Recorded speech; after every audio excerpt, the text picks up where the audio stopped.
আজ এক্কেবারে ভোরবেলায় আমার সাথী অতনুকে নিয়ে ক্যাবে করে রওনা হলাম গয়া, রাজগীর ও নালন্দার উদ্দেশ্যে। হাওড়া স্টেশনে পৌঁছলাম। এখন অপেক্ষা করছি কখন বন্দে ভারত আসবে, তারপর উঠবো। পরে দেখা হচ্ছে, আবার ট্রেন আসুক, উঠে যাই। বন্দে ভারত প্ল্যাটফর্মে ঢুকছে। বসে পড়েছি আমাদের সিটে। এই যাও অতনু আমার সাথী, আজকে চললাম গয়া। তো সকাল 6:45 হাওড়া থেকে ট্রেন ছাড়লো। ট্রেন এগিয়ে চলেছে। উঠেই নিউজ পেপার দিয়ে গেল, তাতেই ডুব মারলাম কিছুক্ষণ। টাইমস অফ ইন্ডিয়া, আনন্দবাজার, এইসব দেখতে দেখতেই সময় বেশ খানিকটা কেটে গেল। দেখতে দেখতে শিল্পনগরী ডানকুনি এসে গেল। ডানকুনির সেই অপরূপ দৃশ্য দেখা যাচ্ছে ট্রেন থেকে তোলা। এরই মধ্যে চা বিস্কুট সার্ভ করে গেল।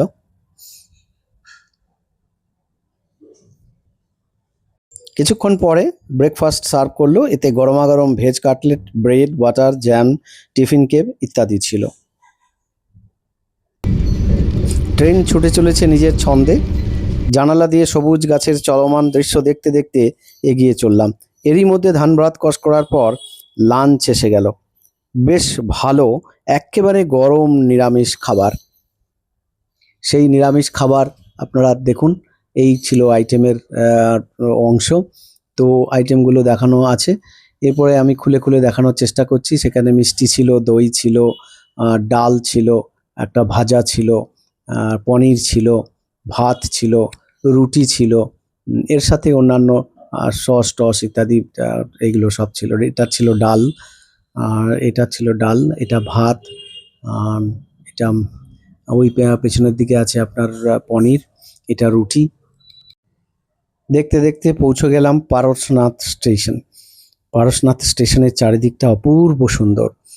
শুরু হলো প্রকৃতির সেই অপূর্ব মন মাতানো দৃশ্য, যা স্মৃতির মণিকোঠায় দীর্ঘদিন রয়ে যাবে। পৌঁছলাম গয়া স্টেশনে। পরবর্তী জার্নির কথা পার্ট 2-তে থাকবে, আপনারা দেখবেন। আশা করি ভালো লাগবে। ধন্যবাদ।